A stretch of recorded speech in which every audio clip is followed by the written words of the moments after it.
ህዝቡን መማለጃ በመጠየቅ ማስመረር በማመላለስ ማስመረር ልግመኝነት የአገልግሎት እንግልት እንቀንስ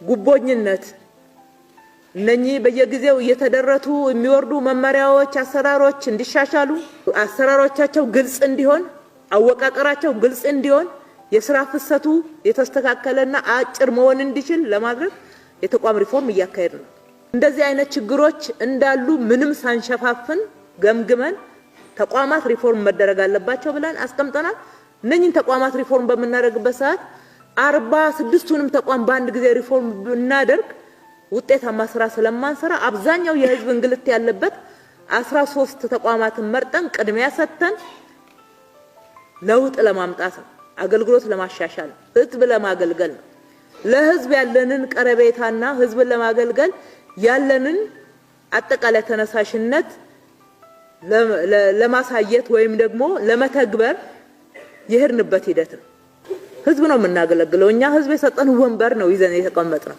ለዚህ ነው ጠንከር ያለ ሪፎርም ውስጥ የገባን ጥሩ ሂደት ሄዷል ውጣው ረዶች ቢኖሩ በተለይ ከአሰራር አንፃር ጥርሱን ነክሶ እየሰራ ያለው ትልቅ ለውጥም ያመጣል ብለን ተስፋ የጣልንበት የመሬት ተቋም ነው መሬት ተቋም ላይ ያሉ ፋይሎች ሁሉም ዲጂታላይዝ ተደርጓል እስካን ተደርጓል በዚህ ባጭር ጊዜ ውስጥ ማለት ነው ተቋማት ላይ ሰራተኛው ምን ይመስላል በየደረጃ ያለው ሰው ኃይል ምን ይመስላል ገና ስራ ይጠይቃል ግን እሱን ለመቆጣጠርና ለማወቅ ራሱ ቴክኖሎጂ መጠቀም እንደሚያስፈልገን አምነናል ሰው ኃይሉ በአንድ ተቋም ማዕቀፍ ውስጥ ተደራጅቶ በክፍለ ከተማ በወረዳ የተለያየ አፕሮች እንዳይኖር ተቋሙን ቀጥታ በቅርንጫፍ አደራጅተን ጠንከር ያለ ሪፎርም ማድረግ አለብን የሚለውን ሂደት ወሰነን እየሄድን ነው ሌሎችን ሸማቾች ላይ በተመሳሳይ ሁኔታ መድኃኒት ቁጥጥር ላይ በተመሳሳይ ሁኔታ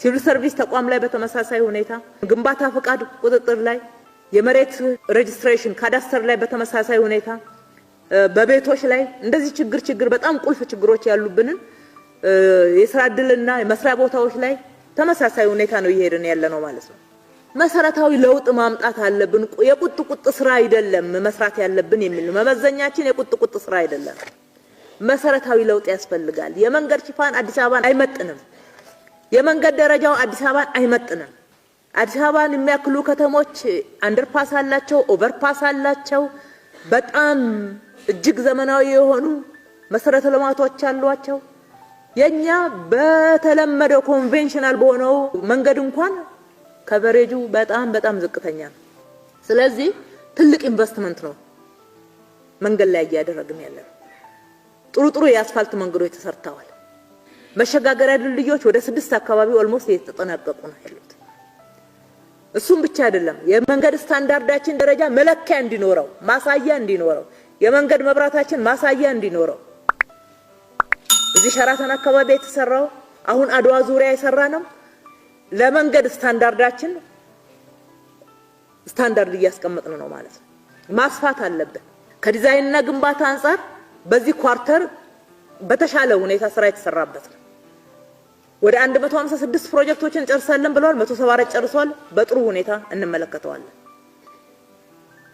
ዝም ተብሎ አልመጣም ልክ መንገድ ላይ እንዳነሳ ነው ሜጋ ላይ ወደ 4 ፕሮጀክቶችን መጨረስ ችለናል አድዋን ጨምሮ አድዋ ፕሮጀክት አይደለም ታሪክ ነው ትላንትና በአንድነት የተሰራ ታሪክ ነው ዛሬ ደግሞ የኢትዮጵያን እውነተኛ የሆነውን አንድነት ለመገንባት አንድ ላይ ኃይል ለማሰባሰብ ትልቅ ስራ ነው የተሰራው ኢትዮጵያውያን ስርዓት ላይ ኩርፊያ ስላልነበራቸው አይደለም የተለያየ ልዩነት በዛ ሰዓት ከፖለቲካው አስተዳደር አንፃር ልዩነት ስላልነበራቸው አይደለም ሀገር ምን ማለት እንደሆነ ሳይማሩ ገብቷቸው በአብዛኛው ገበሬዎች ናቸው የዘመቱት ሀገር ምን ማለት እንደሆነ ቀይ መስመራቸውን ያውቁ ነበር በዛ ዘመን እንኳን የኛ ትውልድስ እንደዚህ አይነት ስራዎችን ሰርተን ማስተማር አለብን አስተሳሰቡ ራሱ ገና አመራራችን ጋር በደንብ አልመጣም ጽዳት ደረጃውን ይጠብቅ ሁሉም አካባቢውን ያጽዳ ይጠብቅ አስተሳሰቡ ማንንም እንደፈለገ እግረኛ መንገድ ላይ ይነግዳል እቃ ይደረድራል እግረኛ መንገድ እኮ የህዝቡ ሁሉ እኮ ነው አንድ ዛጋ ሱቅ ያለው ሰው ባለቤት የሚሆንበት አይደለም ለብቻው ፓርኪንግ ያደርገዋል። ፓርኪንጎች ብለን በየቦታ የሰራናቸው ጭፈራ ቤቶች መጋዘን ይሆናሉ። ያጸደቅነው ግን ፓርኪንግ ብለን ነው ያስገነባነው። ፓርኪንግ ብለን ነው ፕሮጀክት ያጸደቅነው። መሬት በውሳኔ ጭምር የሰጠነው። ማን ይቆጣጠር? ትኩረት ያስፈልጋል። ቤቶችን በስፋት መስራት አለብን ስንል እንደከዚህ በፊቱ ከባንክ በሰፊው መበደር አልቻልንም። ምክንያቱም የቀድሞ ብድር በትልቅ ሁኔታ እዳ ሆኖ ከተማ አስተዳደሩ ላይ ስላለ ማለት ነው። እሱን እስካልከፈልን ድረስ እንደቀድሞ ብዙ ገንዘብ ተበድረን ኮንዶሚኒየም እንገነባለን ማለት አይደለም። 22 ቢሊዮን ያክል ከፍለናል። ከ50 ቢሊዮን ብር በላይ ያለብን አሁን ቤቶቹ የተሰሩበትም የተላለፉበትም መንገድ ችግሮች ስለነበሩባቸው ከተማ አስተዳደሩ እዳ ውስጥ ከተዋል። ይሄንን ሳንከፍል ከየት ነው የምንበደረው?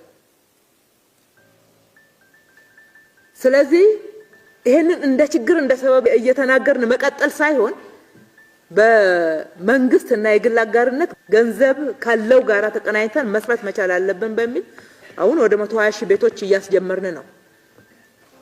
እነኚህን በጥንካሬ የምንመለከታቸው ናቸው። ገቢም በጥንካሬ መነሳት የሚችል ነው። ከ40% በላይ እኮ እድገት አሳይቷል። ግን ከእቅዳችን አንፃር ያለውን ጉድለት ደግሞ አንሸፍንም። እንደዚህ አይነት ፕሮጀክቶች መስራት የምንችለው ገቢ ከሰበሰብን ነው። ከየትም እርዳታ እኮ አይደለም የገነባው። ስለዚህ ችግሮቻችንና እጥረቶቻችንን መመልከት አለብን። እነኚህ ጥንካሬዎች ናቸው ብንልም እንኳን ያሉብን እጥረቶች ደግሞ ቀላል አይደሉም። አንደኛ ችግሮችና እጥረቶች የምንለው ግማሹ እኩል ባለመስራት፣ ሁሉንም ተቋሞቻችንን ባለማንቀሳቀስ፣ አቅማችንን በተሟላ ሁኔታ ወደ ተግባር ባለማስገባት የታዩ ክፍተቶች ናቸው።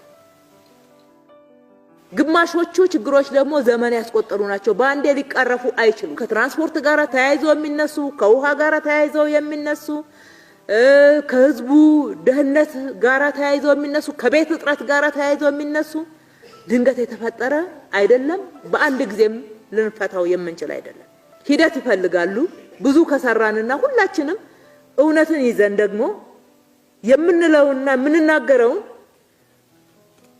የሚመጣጠን አድርገን ህዝባችንን ከቀረብነው በእርግጠኝነት የሚደግፈን ህዝብ ነው፣ የሚረዳንም ህዝብ ነው። ፕሮጀክቶች ላይ ፈጥነው መሰራትና ማለቅ የሚገባቸውን ሰበብ በተለይ ኮንትራክተር ጋር ተያይዘው ሰበብ የሚነገርባቸው ብዙ ፕሮጀክቶች አሉ። ሜጋ ጋሉ፣ ዲዛይንና ግንባታ ጋሉ፣ መንገዶች ጋሉ፣ በተለይ የውስጥ ለውስጥ መንገዶች ማህበረሰቡ የሚያነሳቸው እነኛ ጥንካሬዎች አሉ ማለት የቀሩንን ላለማንሳት ምክንያት አይደለም። ሂደት መመዘኛ አይደለም። ሂደት ውጤት ጋር ድርሶናል ወይ ስንል ዋጋ እንሰጠዋለን። መስራት የሚችል ሰው የስራ ያለህ እያለ ከሌላ ቦታ አምጥተን ስራ እድል ስንፈጥር ከመረጠን ህዝብ ጋር ክህደትም ነው የሚሆነው። ቅድሚያ ግዴታ ያለብንን እናስተናግድ። ከዛ ደግሞ የሀገራችን ነው ሌላውም ዜጋ እሰየው። ሁሉንም አኮሞዴት ማድረግ ብንችል እጅግ በጣም ደስ ይለናል። ግን ቅደም ተከተል አለ። በቅደም ተከተሉ እናስተናግድ፣ የስራ እድልን ትኩረት እንስጥ ማለት ነው።